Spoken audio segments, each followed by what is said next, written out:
All right, ladies and gentlemen, thank you very much for joining us on the great Mike and Barry podcast. Today, we are so honored and so happy to have comedian Dane Cook with us. How's it going, Dane? Hey, what's up, guys? Thanks for having me today. Thank you You're for welcome. coming on, Dane.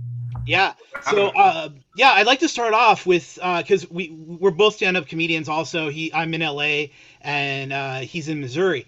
What? How did you get your start, and how did you want to start doing comedy?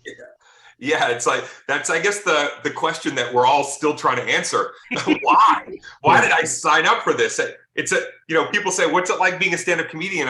It's like taking the last money you have and sitting at a blackjack table, and you win a hand and lose a hand and win a hand and lose a hand, and it never quite goes anywhere until it does, right?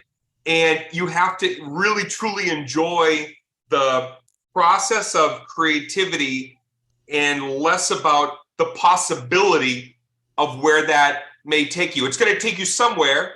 And even though you can have a lot of fortitude, the truth about it is you don't control zeitgeist. We don't know what Lady Luck's going to do. But if we enjoy ourselves and we, cultivate a routine, it's really meaningful to us. And you guys know that more than the audience will know whether they liked it, loved it, hated it. What it means to us will always be very different from their part of that conversation. So to answer your question, I wanted to do stand-up comedy ever since I was a little kid because I identified something in comedians on TV as they're out there, the audience is over here. And the interesting thing to me was it felt like a safe place. And I didn't feel as safe in a crowd as I did standing with the mic as my shield in front of me. So you never, like, at the beginning, never, like, was there any stage fright, like, your first couple times going up? I don't know if anybody's ever asked me that question. And it's a great question because I had life fright Life fright. 24/7. And I had an incredible amount of, a complex amount of anxiety, a little bit of phobic because of my mom had a lot of phobias, and social anxiety, introvert, wallflower, not a great sense of self. And yet, the first time I stood on stage and any time after, I was never frightened. I've never been nervous on stage, excited, a little nervous energy, but something about being up there felt like a safe haven for me. Yeah, because I know some people use their anxiety as like fuel, as like some sort of God, the word escapes me, but just like, yeah, as a fuel, as a desire, and then they go in there and they can just click it on. So I've seen Right. that. So hearing, you when you say like, oh well, you it's almost relaxing to sometimes, to a point. I said, I've been doing it 31 years, and I think I said it year 2 in one of my first interviews. Somebody was like talking to open mic or new comics in Boston. And I think I said something like, if I could put a bed up there and wake up there and live in how I feel there, I would much rather be in that.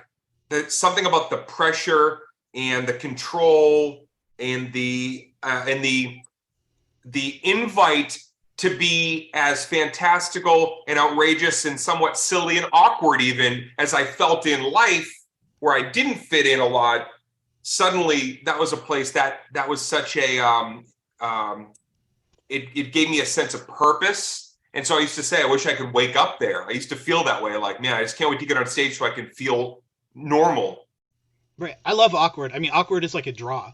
I mean, Right, right, right. you're in LA. You see all the types that come. I mean, not only stand-up comedy is we come and do jokes and we get reactions from the crowd, but some of the gimmicks. I mean, we just lost. I mean, unfortunately, we just lost Gallagher over, last week. I mean, Gallagher was a great guy. Probably banned from every farmer's market in the United States, but still a great guy. I'm Yeah, sorry, I had to throw that line out there. I just came up with that. and let us not forget that even though, yes, he was the king of the sludge-o-matic, he That's was right.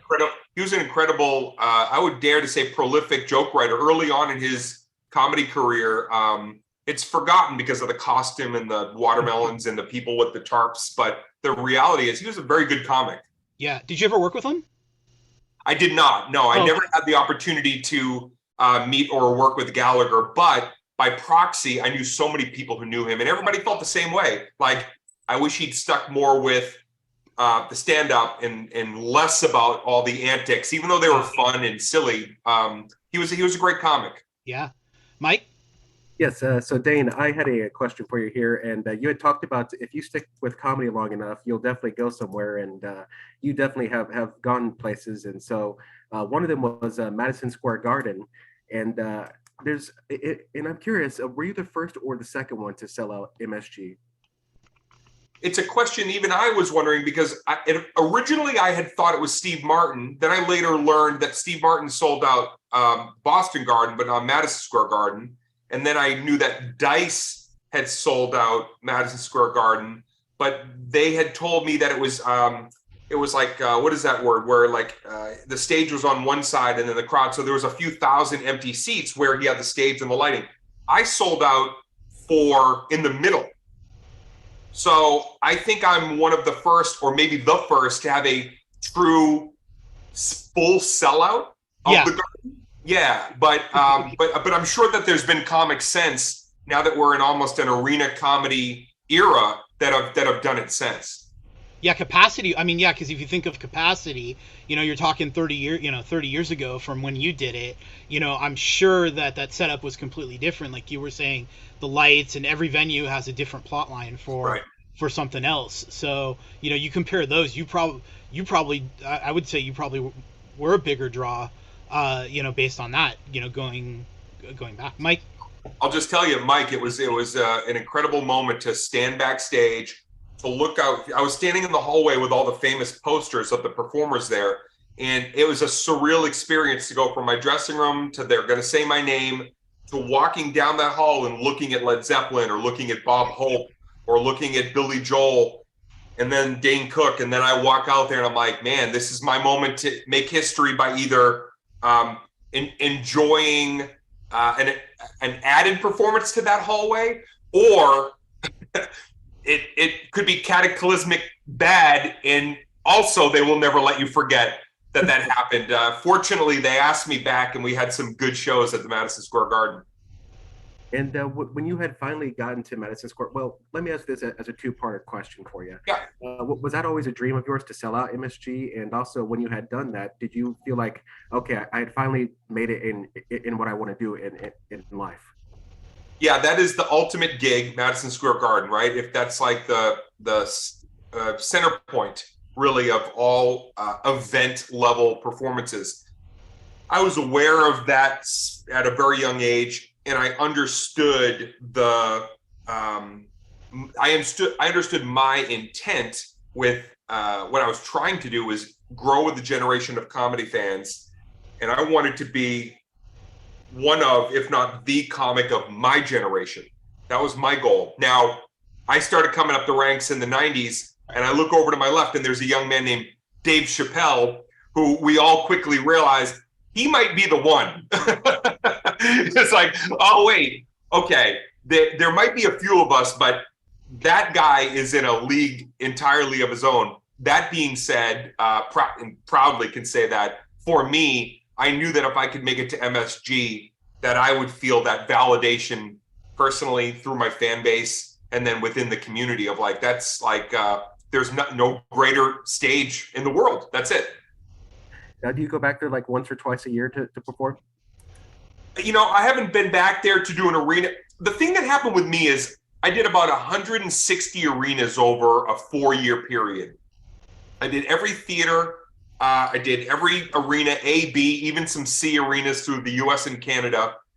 And then something happened in like 2010 or 11, which was, I felt like I've never been a person who likes to be derivative. I don't like to repeat myself. Even if I know there's success where I just was, even if I know there's a financial boon to go back to it, it doesn't get my rocks off. It doesn't interest me. And I had done so many shows at that caliber that I realized I could do one of two things. I could keep trying to repeat myself and do arena tours and put myself back in those same positions, same places, which wouldn't be bad. Or what would happen if I retrained that energy on other elements in my life and things that I want to learn and get better at. What does that mean? Writing, filmmaking, directing, producing, stuff that I've, other companies that I have that people probably don't even know about that I built up over the last 10 years. It's not to say if they called, I wouldn't want to do a show at MSG, but it's not my desire anymore to be an arena comic. It's my desire to grow out that fan base in ways that maybe are in new and interesting unknowns. Absolutely, because I know that you had taken a little bit of a break from stand-up to pursue acting. Which is amazing. Very different creative process. You do stand-up, you're alone. It's your act. It's your connection with the crowd. Then you get to do a film or TV, and it's like, oh, you're just a small piece of a greater puzzle. And I like that challenge.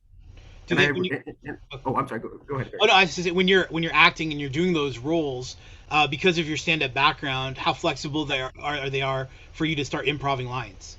Well, that's why it's advantageous for a lot of these producers and directors, if they're smart, to try to find a comic who has the ability to be in the pocket and use stillness in performance, because oftentimes what you'll find, and this happened to me a lot on dramatic film, television, or comedies, something's not working, or the budget went over and they're trimming and changing something, and suddenly they're looking at you going, what works here? And we're so used to being conducive to any kind of gig. At any moment, things are always in flux as a comedian, and that's our comfort zone, to be like, oh, there's a lot of moving parts and you need me to be the focal point. I'm good at being the focal point, but it's even easier when you're saying you just need a little bit of focal point to make this scene work differently. You don't even need me to own and operate all of it. You just need a little bit of idea or intention from me. Well, that's why you want to stand-up comedy in your cast, because we can always find a place to inject a little humor if it's lacking. If you've got a comic who can bring some gravitas, there might be a moment where they can bring something very serious and very meaningful to something that might be just a little too lighthearted. Absolutely. Now, I also wanted to ask you, so I know that, or rather, do you believe this actually, that comedians can become great actors, but actors cannot become great comedians? Wow, what a question. I think there's a lot of actors that probably have the comedy gene and don't even know it. Robert Downey Jr. to me, it seems like shtick. He's got the musicality. He's quick on his feet. If you've ever seen him in interviews or Howard Stern, but he's one of the top thespians of all time. He'd probably be in my top 20 most engaging actors for a number of reasons.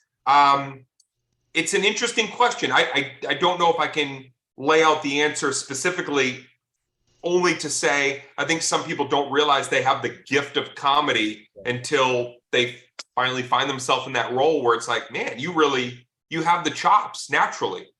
Yeah. I think Barry wanted to talk to you about some of the bits that you've done that you found pretty funny. Oh yeah. Just to run over. First of all, the one where you're talking about how you can tell if your wife is just, or girlfriend is just going to go crazy on you, and how, you have to look for the signals, almost like a poker tell. Yeah. The pantomimes. Pantomimes. I love that.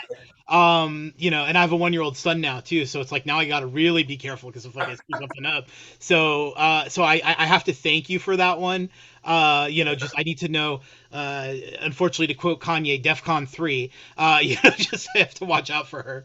And then the Burger King one was hilarious. How you were talking about how your brother, worked at the Burger King and he thought he was the Burger King. That was amazing. One of the first bits that I ever wrote, because I had that job when I guess I was 16 or 17, and I was already thinking of material. I hadn't done an open mic yet, but I was thinking of material, and I had the Burger King story because I worked there. Right. I had a slip and slide story because my dad put it on rocks and there was an accident, so I had that, and I was like, oh, that's funny. And then I had a bit called Speak and Spell, which I wrote in like 8th grade and worked on it through that same era. And it's unbelievable to me that to this day we get to still talk about those pieces of material, because I thought of them when I was a kid and they were the first things that helped put me on the map. That's awesome. And then the last one, I mean, living in LA is car accidents. Just when you were talking about how, like, if you're in your house, and you hear something, everybody That's right. comes out, you know. Yeah, and that bit came from, I was living on a corner in LA called Crescent Heights and Fountain. Yes, I know that. Okay, so it's I was living on the southwest corner in this big manor-looking building called the La Fontaine Building. I lived there, right? You know it? Yeah. Yeah, I lived there because Steve Martin had lived there, and once I heard he'd lived there, I was like, well, I should live there. Maybe that's good energy. Yeah, definitely. So I lived on that corner, and one day there was all the accidents always at that corner. And then the USA Today had a poll, the newspaper USA Today, and it said top 10 most dangerous intersections in the country, and mine was number 6. It was like deadly accidents there once a month. And right. So that bit came from, at least every few weeks there was a pretty bad wreck, and I just would go outside and I'd go into what you guys know is like, sometimes you just put yourself in observe and report mode, and you're not even you're just going out there solely with the notebook to go, I need to study human behavior every time this happens and find all the things that I know, like, I heard it, I came out. Everybody wants to tell you they heard it. Of course we all heard it. That's why we're here. So that's where that bit came from.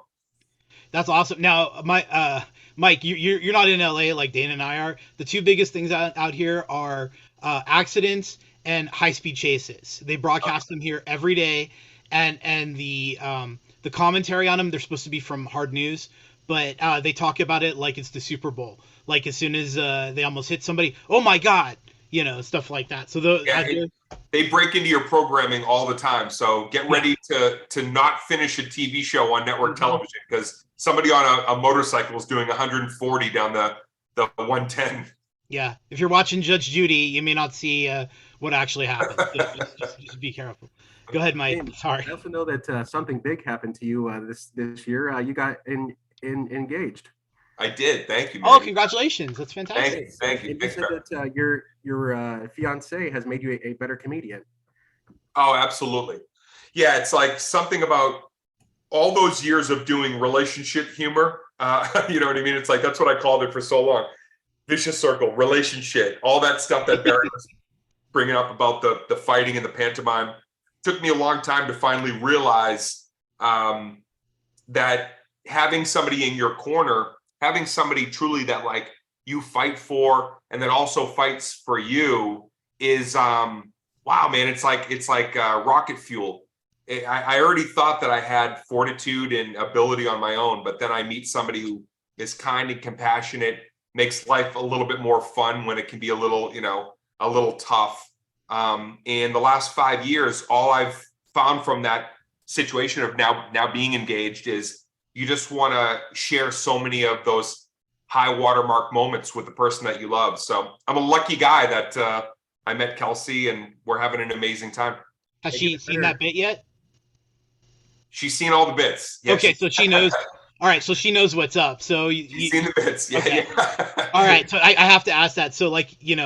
And on the new special, there's some fun stuff about her and I in there on Above It All as well. So she also has an incredible. Most important thing, if you're a comedian, you want to meet somebody who's got an incredible sense of humor, because if they don't think you're funny, then you're in some trouble.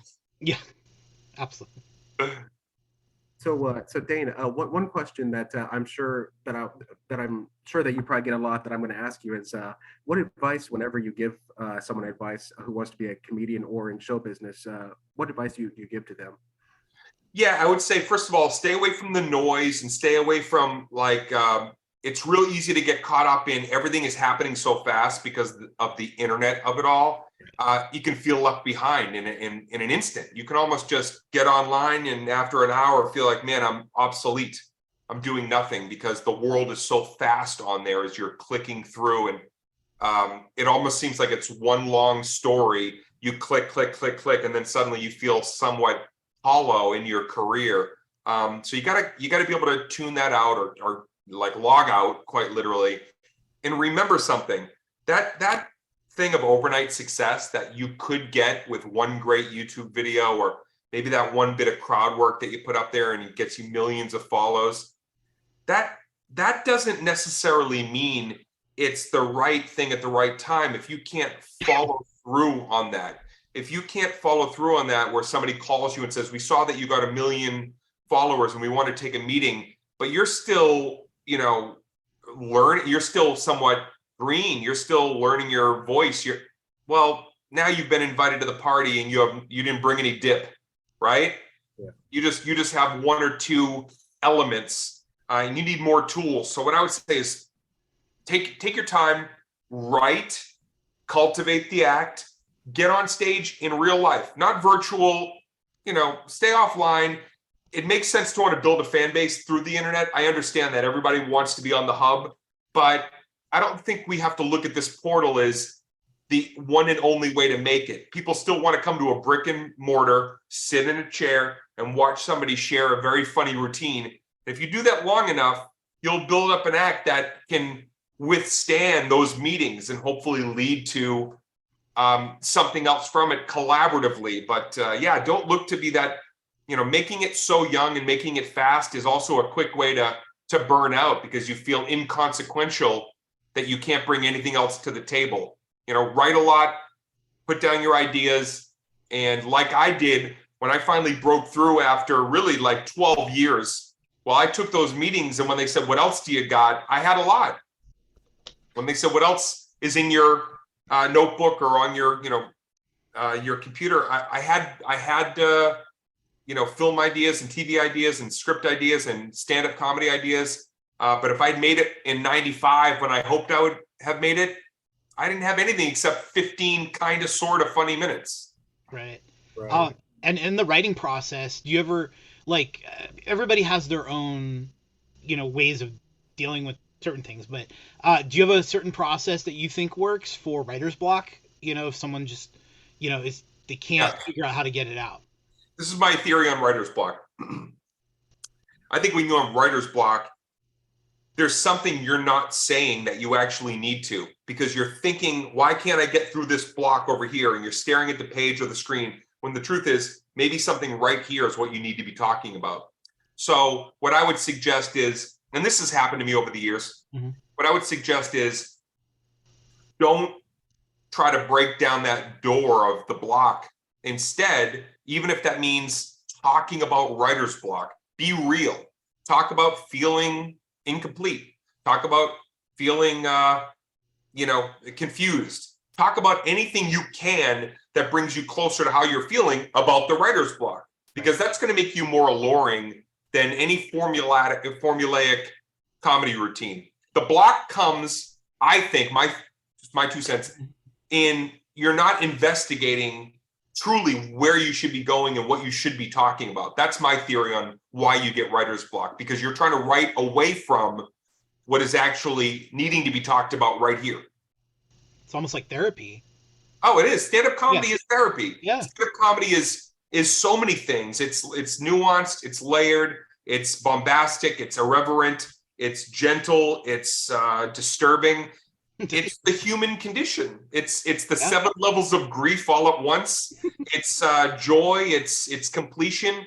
It's gladiator level. Rah rah rah! Look at me. It's all of that all at once. And if it's done right, it's an amoeba. It can constantly change and grow with your audience. But none of those things will come to you, or you will approach, if at the center of it there's not something real and sparkly. The truth is alluring. Be the truth. Talk about your truth. Observe and report about your truth, and it will take you somewhere. Like it. I love that. And I do want to help promote your new stand-up special, Above It All. I would love that. Yes. Why not? Yeah. Yes, why not? Yes. Tell us about recording it. Yeah, so Above It All is really my victory lap special. It's something I've wanted to do for many years. I've always wanted to do a show up here. I'm up in the Hollywood Hills overlooking LA. But I always dreamed about doing a show on my front porch. I grew up, where neighbors would gather on somebody's front stoop and everybody kind of commiserate and laugh and have fun. And I'd watch people smoke cigarettes and drink beer and do impersonations of each other. The neighbors, right? Everybody hangs out, barbecue, and then everybody would go back to their homes. And I always felt like, wow, that was like a performance. That was an audience on my front porch. And it stuck with me my entire life and my entire career. And when I bought this home 12 years ago, I was like, my dream is to do a show right here, because I think what that'll allow me to do, and what it did allow me to do, is I can have this incredible routine, these stories with laughs per minute.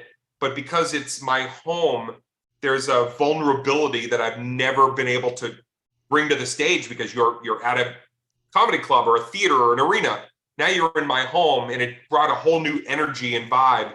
And it's also kind of where I want to continue to take my comedy, which is more, I guess, like the Gary Shandling of it all, where it's like that introspection is very important to me. I love it. It's beautiful. Marty Kullner, the legend, directed it. It's the third time I've worked with Marty. He directed Vicious Circle and Isolated Incident.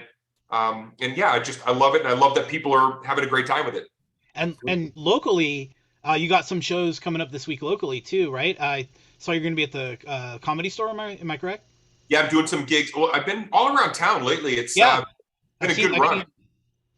Yeah, I was back at Roast Battle with Jeff Ross a bit ago. I'm back over with the Goddamn Comedy Jam, I think I'm doing. And I got gigs next week, and then improv, as well as the Laugh Factory. So the trifecta right now around town. Yeah, beautiful. Well, Dane, I know you got to run here, get to a doctor's appointment, but we do want to actually thank you so much for your time. I'm okay. And by the way, I'm okay. Don't worry. Anytime, let's just say, Mike, let's just say he's got to go. Like, anytime somebody says, "I've got to run to a doctor's appointment," that is not a consideration. Yeah. Dane looks good. All right, he's not doing a Google Maps to Cedars right now. All right. I'm not running to a doctor's appointment. Right. No Kaiser Permanente. None of that. No. All right. I'm not taking an ambulance to the.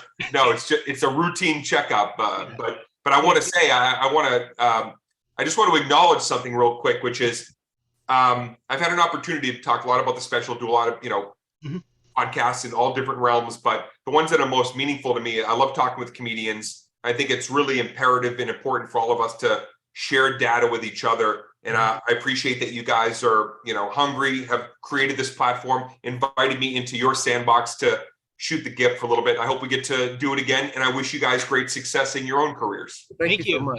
Maybe I'll see you at one of the clubs or something around town. That'd be great. Yeah, man, come up and throw a half hug on me, and we'll we can do the half hug or the fist bump. I don't know what people are supposed to do anymore. I come in with the half hug, and okay, you do the half hug because it's either that or some the mime thing. I don't know what people are doing. Listen, I've got to run to the hospital right now. That's right. Yeah, you got to run to go. Right. Well, be well, and we hope to see.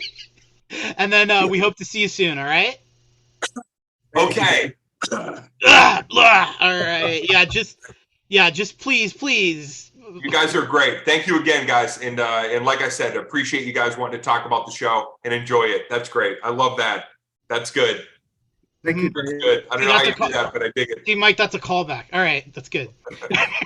Thanks, Dane. Bye. All right, guys. Later.